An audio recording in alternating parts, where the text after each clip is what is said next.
Est-ce que l'identité de l'être humain, en tant qu'homme ou en tant que femme, est complètement déterminée par la nature, le corps sexué, ou alors complètement conditionnée par la culture dans laquelle on vit, puisque nous vivons dans une culture. Je suis fille de mes parents, voilà, j'ai pas choisi mes parents. J'ai pas choisi la ville dans laquelle je suis née. Je n'ai même pas choisi le pays dans lequel je suis née. Tout ça, ce sont des données culturelles, donc c'est un conditionnement culturel. Vous voyez? Bon. Alors, est-ce qu'il faut que je choisisse entre l'un ou l'autre? Ou est-ce qu'il faut que j'invente une culture qui me permette de me choisir moi? Où est la réalité?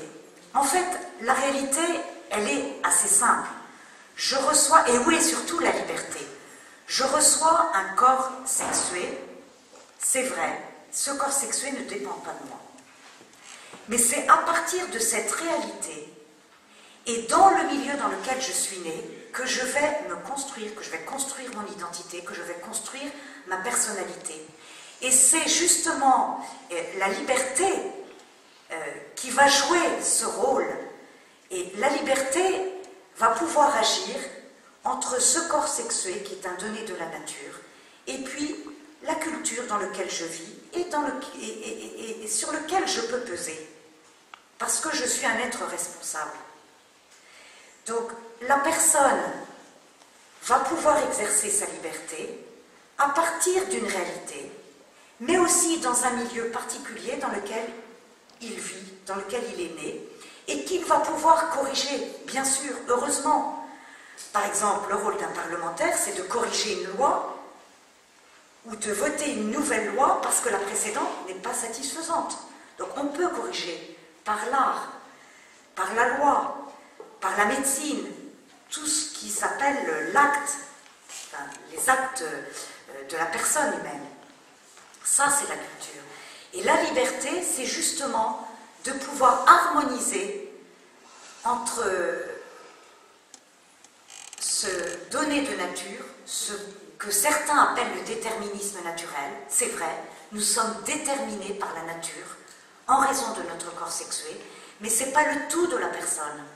Et également à partir de ce conditionnement culturel dans lequel je vis, mais qui ne fait pas non plus le tout de la personne. La personne est à la fois son corps, son intelligence, sa psychologie, sa volonté, sa liberté.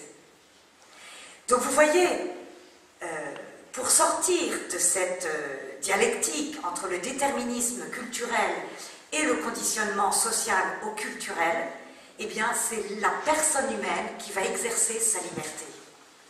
Et c'est finalement tout le génie de l'homme de pouvoir, à partir d'une réalité, pouvoir s'épanouir, pouvoir s'accomplir et pouvoir être justement acteur dans la société, mais pas acteur tout seul et pas acteur comme un Dieu qui se construirait lui-même, mais acteur à partir de ce qu'il a reçu. Je voudrais vous lire juste un passage qui est tout à fait intéressant et qui reprend ce que je viens de vous dire. C'est un passage de Lévi-Strauss. Lévi-Strauss, c'est un philosophe qui n'est pas, on va dire, qui n'est pas thomiste. Il étudie la Révolution française et en particulier la terreur. Et il a cette phrase tout à fait intéressante. Il analyse à partir de la Révolution française et en particulier à partir de ces années de grande terreur les régimes tyranniques. Et il nous dit ceci. Et à partir de l'analyse de ces sociétés tyranniques, il en tire de leçons pour notre société actuelle, qu'il appelle société post-moderne.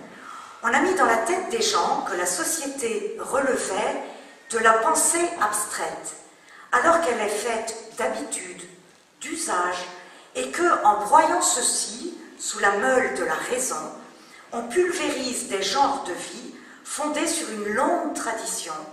On réduit les individus à l'état d'atomes interchangeables et anonymes. La liberté véritable ne peut avoir qu'un contenu concret. Donc la liberté ne peut pas s'exercer si elle n'est pas d'abord, si elle ne repose pas d'abord sur tout ce qui nous est donné.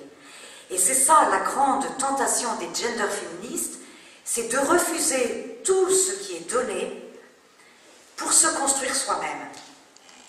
Je voudrais vous citer un passage de Judith Butler. « On est à soi, on est sien, on ne relève que de soi-même, on est sui juris, on est son droit. On exerce sur soi un pouvoir que rien ne limite ni ne menace. On détient la potestas sui, son propre pouvoir. Mais à travers cette forme, plutôt politique que juridique, le rapport à soi est aussi défini comme une relation concrète qui permet de jouir de soi comme d'une chose qu'on a à la fois en sa possession et sous ses yeux. On ne pourrait pas donner de meilleure définition que du narcissisme.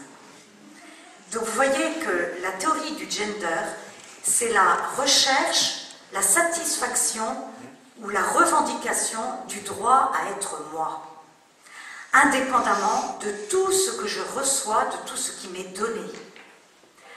Donc vous imaginez à partir de là quel genre de société on construit. Alors pour être un peu plus concrète, mais vous imaginez très bien les conséquences en matière de droit de la famille, par exemple, puisqu'il n'y a ni homme ni femme, puisque l'individu se construit lui-même, et qu'il se construit à partir de son orientation sexuelle, parce que c'est finalement un domaine sur lequel il peut agir, souverainement. Puisqu'il n'y a ni homme ni femme, tout est possible, et le mariage doit être autorisé entre un homme et une femme, entre deux hommes ou entre deux femmes. C'est la revendication des genders féministes. L'adoption d'enfants doit être autorisée par un homme et une femme, ou deux femmes ou deux hommes. Et vous voyez que dans ces conditions, ce que revendiquent les genders féministes, c'est une réforme du droit de la famille. Alors, on a des exemples sous les yeux, donc ce n'est pas une vue de l'esprit. On a par exemple l'Espagne. 6 mois après l'arrivée de Zapatero comme Premier ministre en Espagne, le droit de la famille a été complètement réformé, au point que dans le Code civil espagnol, il n'existe pas le mot mari et femme, qui ont été remplacés par conjoint 1 et conjoint 2. Il n'existe plus le mot père et mère, ils ont été remplacés par le mot parent 1 ou parent 2. Et finalement, vous voyez que c'est une minorité qui va imposer sa loi à la majorité, au motif que l'homosexualité est une norme comme l'hétérosexualité, en oubliant au passage que l'hétérosexualité n'est pas une norme, mais c'est la condition humaine. Et c'est vrai que dans notre société de dissociation, la sexualité est dissociée de la procréation. Il n'empêche que jusqu'à maintenant, on ne sait pas faire des enfants sans avoir recours à un gamète mâle et un gamète femelle. Et donc vous voyez les conséquences pour la filiation, les conséquences pour le droit de la famille, mais les conséquences pour celui qu'on oublie, c'est pour l'enfant lui-même, qui est quand même le grand oublié de ce débat.